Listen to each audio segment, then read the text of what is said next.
अस्सलाम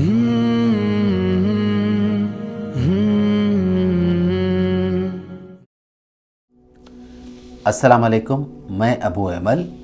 the great mask, बेइंतहा खूबसूरत मस्जिद जो फ़न तामीर की शाहकार है। हैदराबाद में मेरी नज़र में अगर सबसे खूबसूरत मस्जिद है तो वो चार मीनार के ऊपर दूसरी मंजिल पर है। उसके बाद अगर खूबसूरत मस्जिद है तो टोली मस्जिद कारवान की, और उसके बाद आती है हयात बख्शी बेगम की मस्जिद।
इस नाम से हैदराबाद में दो मस्जिद है। एक हयात नगर में मस्जिद है जो 5 वक्त की नमाज उसमें अदा की जाती है, जो हैदराबाद से तकरीबन 30 किलोमीटर के फासले पर है। मक्का मस्जिद के बाद सबसे बड़ी मस्जिद हयात बख्शी बेगम की मस्जिद है जो हयात नगर में है। इसी नाम से जो हम आज आपको रिपोर्ट पेश कर रहे हैं, ये है 7 गुम्मत के अंदर की मस्जिद जिसको हयात बख्शी बेगम कहते हैं। इसी नाम से है मस्जिद जो हयात नगर के बाद 7 टम्स में है। इसको अपने अल्फाज में हरगिज़ अदा नहीं कर सकते कि इसकी खूबसूरती को।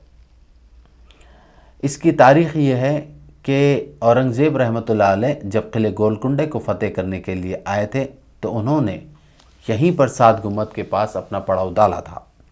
लेकिन इस मस्जिद में नमाज अदा करने के लिए जब पहुँचे तो इस मस्जिद में छोटे छोटे उनको अपने गिलेरी के कुछ छोटे से जो जानवर होता है उसके शक्ल नज़र आई जो सीमेंट में गच्ची में बनी हुई थी। तो उन्होंने एतराज़ किया, उसके क़रीब में एक मस्जिद बनाई। कहते हैं कि कोई कहता है कि 20 घंटे में बनी, कोई कहता है कि 24 घंटे में मस्जिद बनी, जो 3 कमानों वाली है। 13 लोग नमाज अदा कर सकते हैं। उस मस्जिद को बनाया और उसमें नमाज वो पाबंदी से अदा करते थे, और अल्हम्दुलिल्लाह वो मस्जिद आबाद भी है। जुमला 23 मस्जिद है 7 गुम्मत में, जिसमें से एक छोटी मस्जिद आबाद है। बकिया 22 मस्जिदें आर्कियोलॉजी डिपार्टमेंट की ज़ेर निगरानी है, किसी में नमाज नहीं होती। अब इस वक्त आगा खां ट्रस्ट तमाम 70 मानूमेंट्स की रेनोवेशन कर रहा है, जिसमें मस्जिदों को भी शामिल किया गया है। वो मस्जिदों को भी बहुत ही खूबसूरत और पुख्ता बनाया जा रहा है। लेकिन हम बात कर रहे थे कि हयात बख्शी बेगम की जो मस्जिद है, आप जब 7 टम्स में दाखिल होंगे तो आपको सीधी जानिब बेइंतहा जो 23 मस्जिदों की सबसे बड़ी मस्जिद है ये, और देखने से ताल्लुक़ रखती है। आखिर में मेरा ये पैगाम है कि हम चाहते हैं कि मस्जिदें आबाद रहें, मस्जिदों की हिफाजत हो, लेकिन अपने से कभी हम कोई पहल नहीं करते और गैरों से उम्मीद लगाए बैठे रहते हैं। तो हमारी भी ज़िम्मेदारी है कि मस्जिदों को जाकर देखें, अपनी नई नस्ल को ले जाकर वहाँ पर नमाज अदा करें, तभी तो हमारे अल्लाह के घर महफूज रहेंगे और उसकी देखभाल हो सकेगी। मेरा यही पैगाम है। मैं अपने बच्चों के साथ हैदराबाद, सिकंदराबाद, रंगारेड्डी अतराफ़ के मस्जिदों का दौरा करता हूँ, वहाँ पर नमाज अदा करता हूँ, उसका रिकॉर्ड जमा करता हूँ, ताकि हमारी आने वाली नस्लें भी उसकी हिफाजत कर सकें और मस्जिदें आबाद हो सकें। अबू अमल।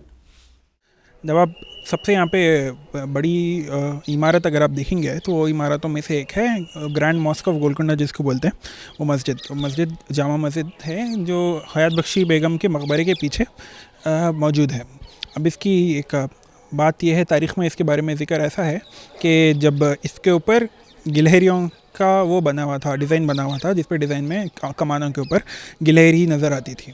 जब औरंगज़ेब आलमगीर गोलकुंडा किले की फ़तेह के वास्ते आए और उनका आर्मी कैंप रहा गोलकुंडा, ये गोलकुंडा के बाहर शुमाल की तरफ में ये गुंबदों के कॉम्प्लेक्स में। तो जब उन्हें यहाँ पे फ़ौज रहे, उनको नमाज का जब वक्त आया तो उन्होंने देखे कि मस्जिद में ये सब मौजूद है, ऐसा डिज़ाइंस मौजूद है जानवरों के। उनको ये बिल्कुल भी कबूल नहीं था कि ये मस्जिद में मेरी नमाज़ होंगी, बल्कि इसलिए उन्होंने एक दूसरी मस्जिद बनाने लगाए मुग़ल इंजीनियरों से, जो कि 20 घंटे में तामीर हुई बल्कि बोलते हैं।